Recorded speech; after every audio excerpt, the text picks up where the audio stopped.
안녕하세요. 연세안병원 종양내과 라선영입니다.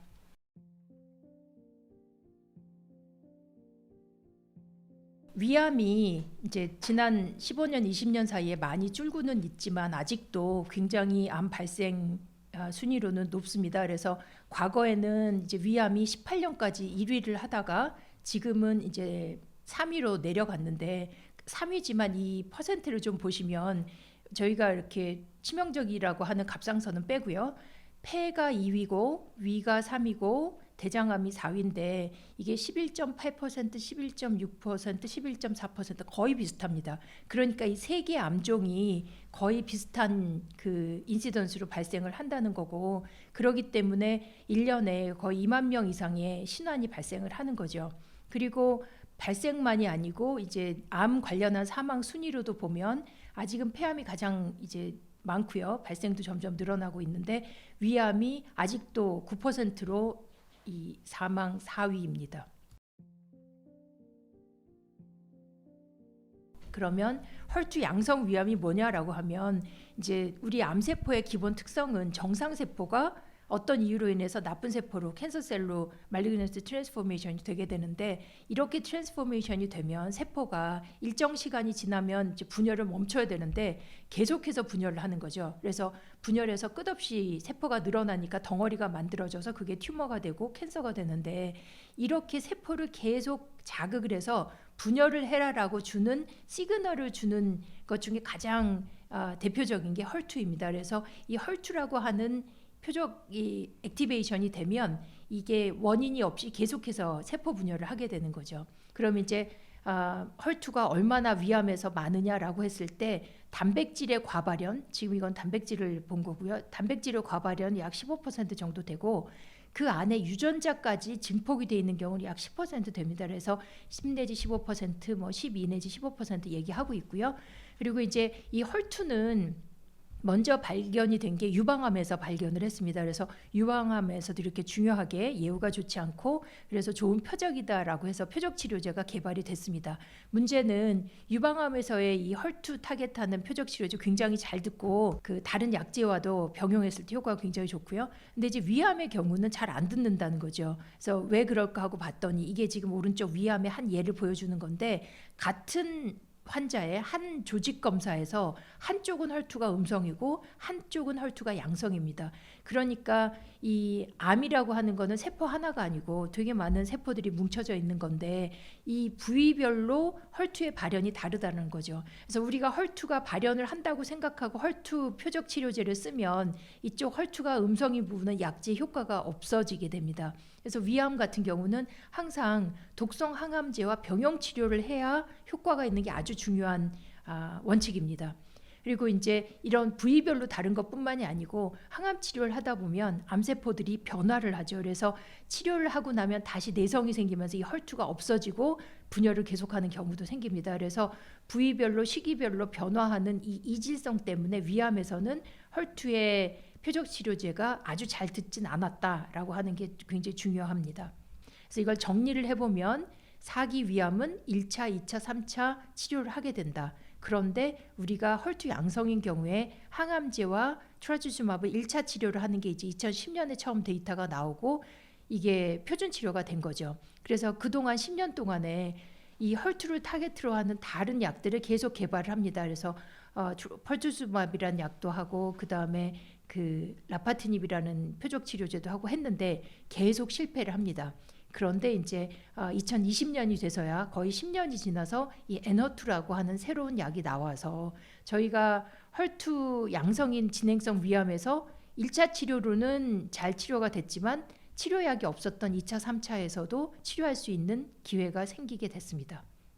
그래서 이제 처음에 진단받고 1차, 2차, 3차로 갈수록 예후가 점점 나빠지는데 새로운 치료 약제가 나오면서 이 3차에서도 1년 이상의 생존율을 보이게 돼서 좋은 치료 옵션이 되리라 생각을 합니다. 그래서 위암은 이 세포가 이질성이 많고 계속 변하고 하는 문제 때문에 항상 독성 항암제를 기본으로 하고 이제 더하기 표적 치료제나 면역 항암제를 하는데 저희가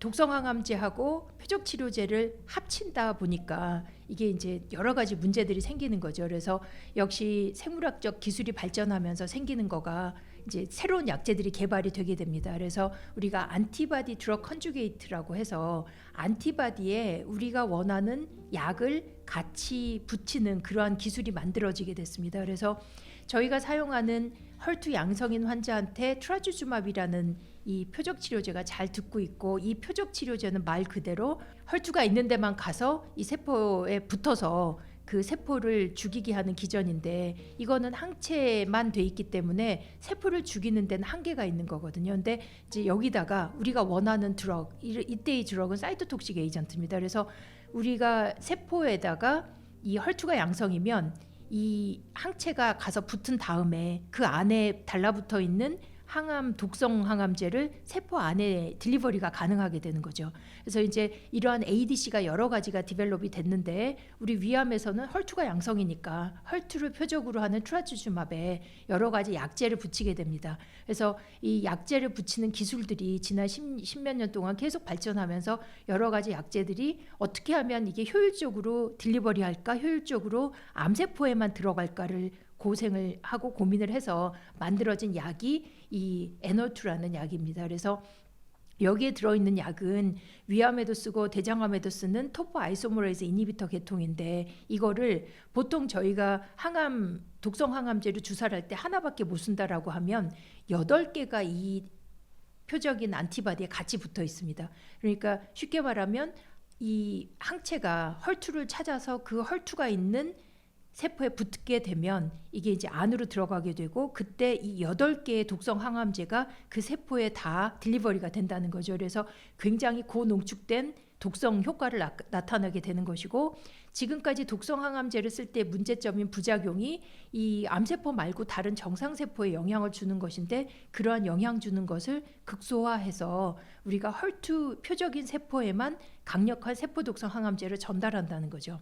그래서 저희가 이제 항상 비교하는 것 중에 기존의 유방암에서도 효과가 있다고 알려져 있는 TDM1이라는 약이 있거든요. 똑같습니다. 이것도 그 헐투를 타겟하는 약에 독성 항암제를 붙였는데, 이 헐투를 타겟하는 트라주주맙 똑같은 TDXD하고 뭐가 다르냐고 하면, 여기 이제 붙어 있는 약이 다르고요. 약이 이쪽에서는 그 마이크로튜블 인터액팅 에이전트고, 이제 TDXD는 토포 아이소모레이즈 이니비터고, 여기는 약이 4개가 있고 여기는 약이 8개가 있고, 그래서 이렇게 기술이 점점 발전하면서 효율적으로 약을 딜리버리하는 것이 결과적으로 위암에 큰 효과를 얻을 수 있었다라고 생각을 합니다.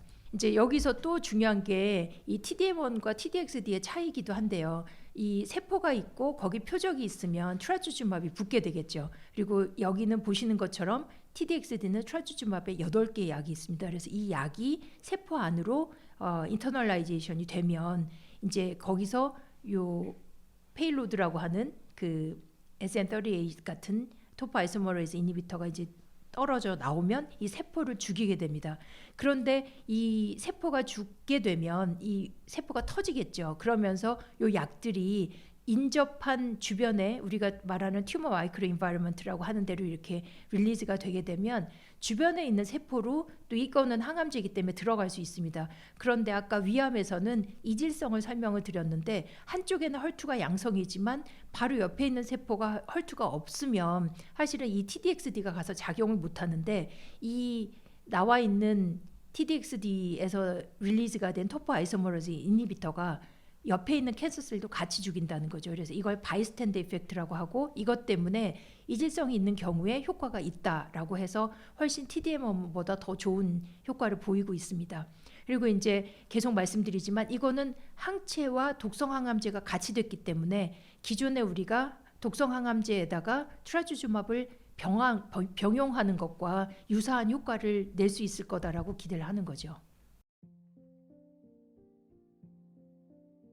그래서 이런 약이 만들어지고 나면 이제 기본적으로는 동물 실험을 하고, 그 다음에 얼마나 안전한지 하는 일상을 하고 나면 이제 효과가 있는지를 보는 2상 3상 연구를 합니다. 근데 이제 초기 임상에서 굉장히 위암에 헐투 양성인 위암에 굉장히 잘 듣는다는 걸 보고 이 데스티니 게스트릭 01 스타디라는 걸 디자인하게 된 거죠. 그래서 저희가 보통 신약을 허가를 받으려고 하면 3상까지 가서 굉장히 많은 수의 환자들을 대상으로 하게 되는데 이 경우는 2상이었습니다. 그래서 2상이지만 우리가 표준 치료와 비교하는 다기관 무작위 배정 오픈 라벨 임상 시험을 하면서 비교 임상을 한 거죠. 그리고 이상이었기 때문에 이 효과가 얼마나 있는지를 보기 위해서 표준 치료 화학요법과 NO2를 비교를 하는데 이제 우리가 생각하기에 표준보다는 이게 더 좋다라는 그 프리클리니컬 스타디도 있고 사전 연구도 있었기 때문에 여기를 이제 2대1로 무작위 배정을 합니다.